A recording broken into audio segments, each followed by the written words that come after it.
Here are my 2 points. 1, if you're buying, and number 2, if you're selling, if you're not quite sure where to start. Thank you for doing a good job as always, and your analysis is spot on. Talk to Dan Gemus and his team.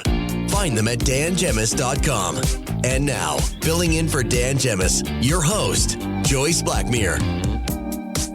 Welcome back, everyone. Thank you for tuning in today. I'm Joyce Blackmere, Director of Sales and Broker with the Dan Gemus team, and I'm hosting today, filling in for Dan this weekend. With me in studio, I have Aaron Blackmere, Sales Rep with the team. Hello. Hello. Thanks for joining me. Oh, my pleasure. Well, today we're going to tackle a topic that's been really heating up, and that's land leases across Windsor and Essex County.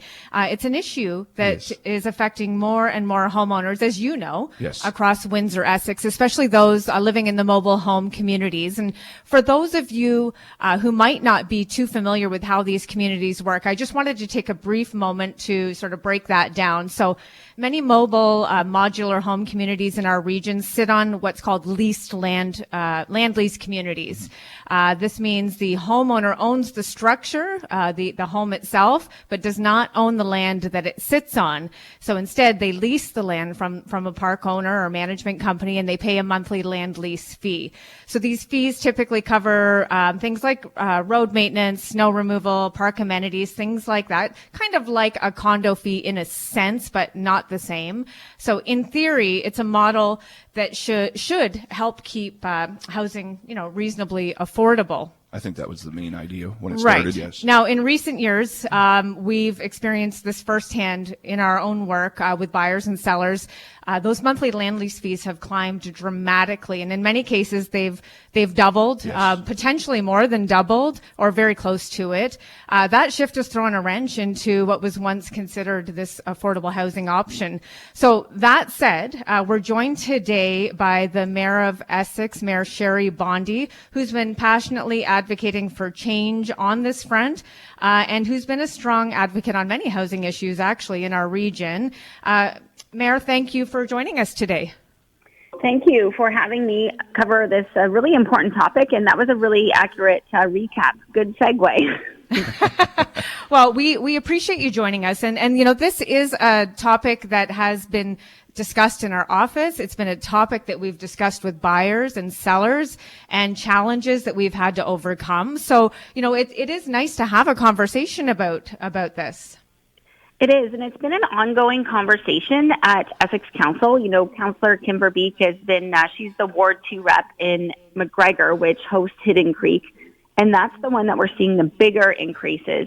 And then we have another one where Councillor Joe Guerin, Councillor Katie McGuire-Blaze, and the Deputy Mayor Rob Shepley and I, we've been working on too, and that's Viscount Estates. And it's just something I've been seeing. I get listings sent to me, something I've been seeing for the last couple of years, and we thought, we should step up and see what's happening. And we've recently had a meeting with our MPP, Anthony Liardi.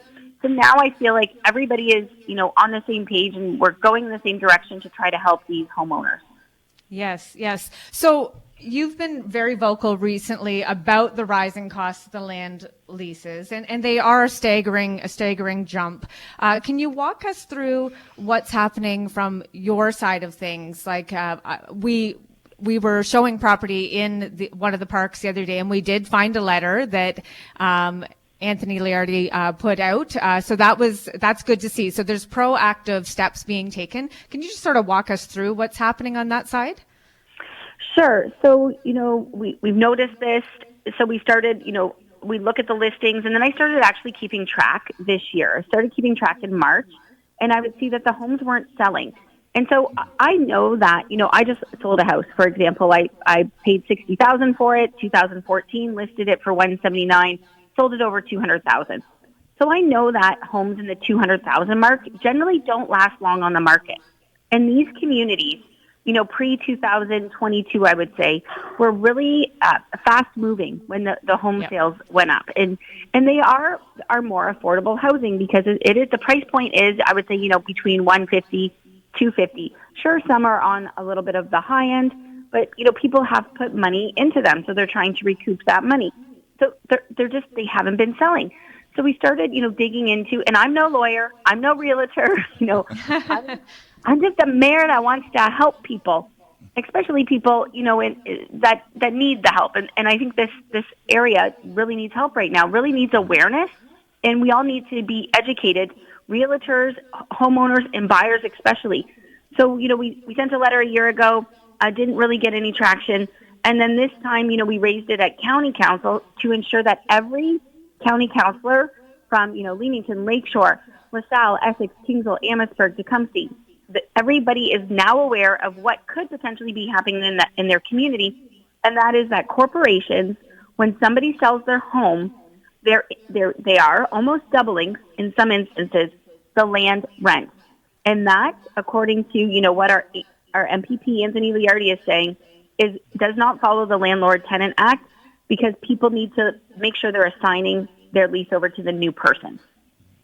Right. So I did a little bit of digging on just some quick stats, and I focused more so in McGregor. Over the last 180 days, I saw that there had been 7 sales. So in 6 months, the average sale price compared to last year dropped quite significantly in those sales. So in 2024, these are very rough numbers, but 2024, 18 sales, the average sale price was just shy of $206,000. This past 180 days, we've seen 7 sales, and the average sale price being just shy of $156,000. The days on market more than doubled year over year, well, at least year to date.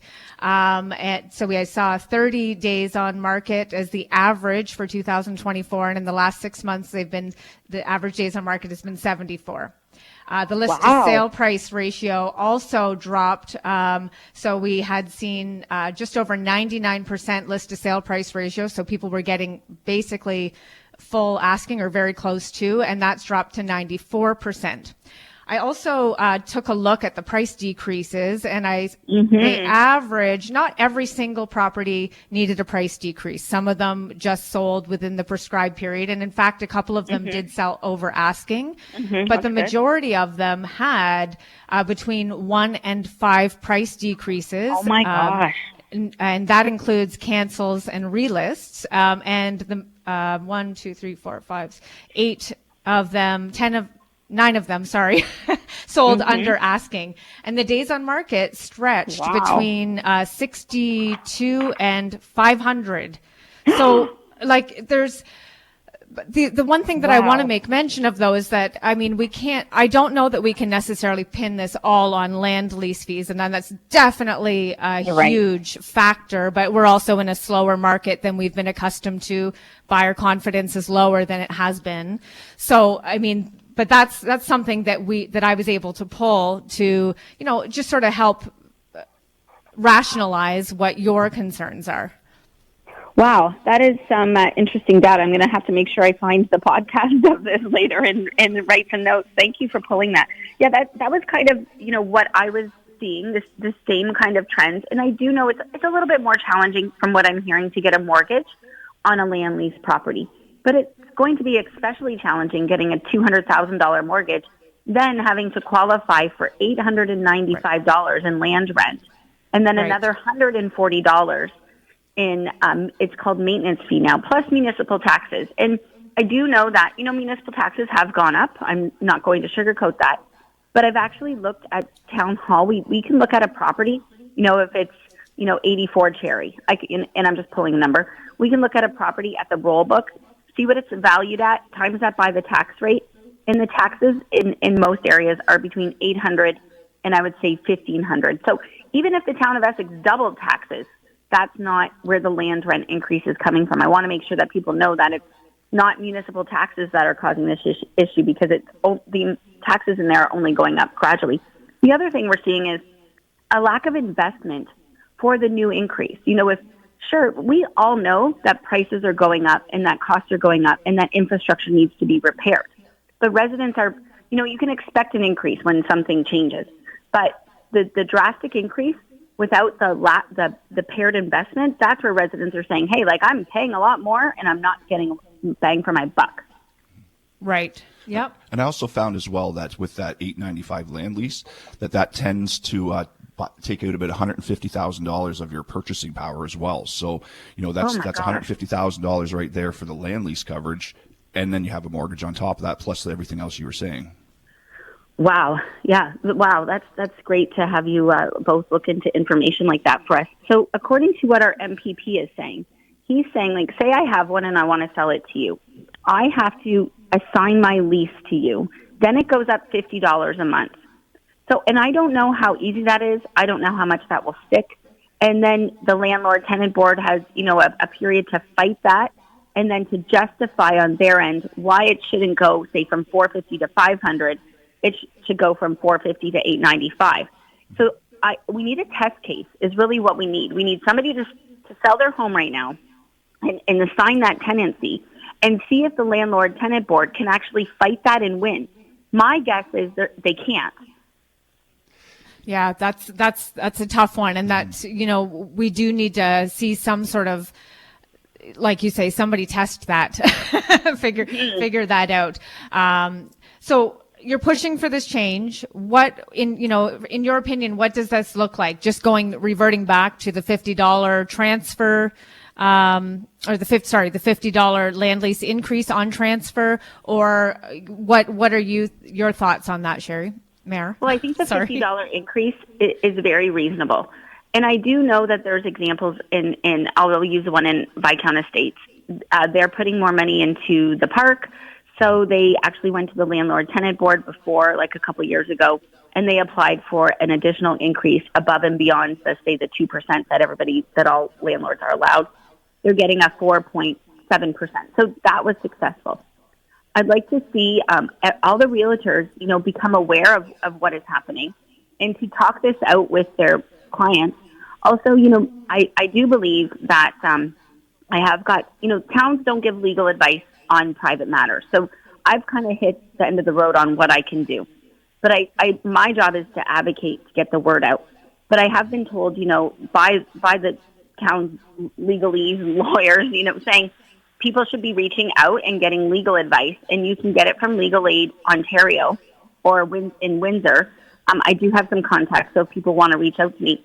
And there's a free service for tenants. So that would be something I would hope that some people would start that are interested in selling will actually get a legal opinion. I also had an interesting conversation with one of the property managers, and he's got valid points too, saying, hey, we need more money for infrastructure. And I said, well, how come this is happening?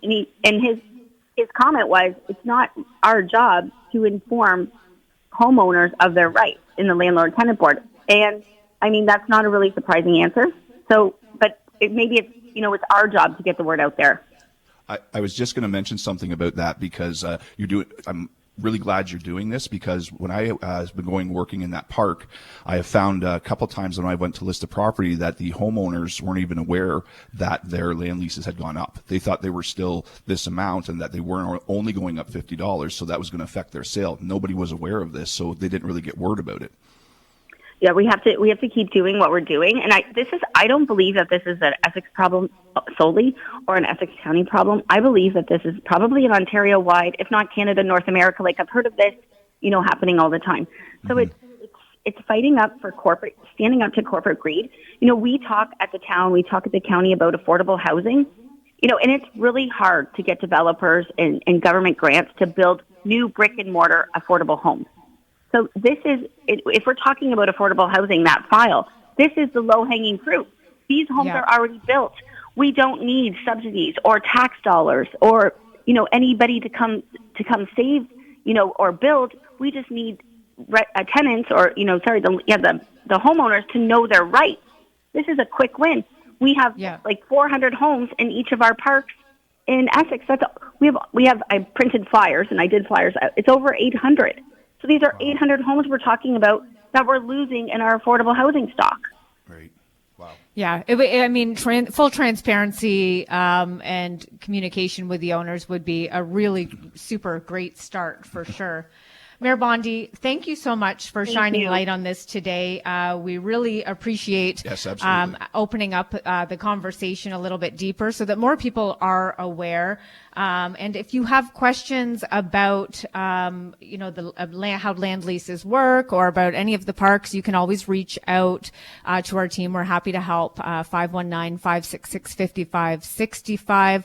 We can't help you on a legal basis, but we can help you help answer your questions about buying and selling and what that looks like in your area. But you can reach out again, 519-566-5565, or find us online at dangemus.com. Mayor Bondy, again, we appreciate you for joining us today, and we'll definitely keep tabs on this situation and see how things progress. That would be great. If we could touch base in 6 months and see if we've made any progress, and you can bring that data to the table again, that would be great, because then we'd have a benchmark to say, hey, did this work? Did this advocacy work? So I really appreciate all the work you did. Yeah, absolutely. I'm excited to see how that works out. With pleasure, for sure. Have a All good right. afternoon. We need to take a quick break. When we come back, we have Ron Bondy, mortgage agent from the Super Mortgage team, And joining birthday us, boy. and the birthday boy. He's going to talk to us about renewing, refinancing, and mortgage transfers, and what those mean, what those options look like to you. So there's still more to come right here on the Dan Gemus Real Estate Show.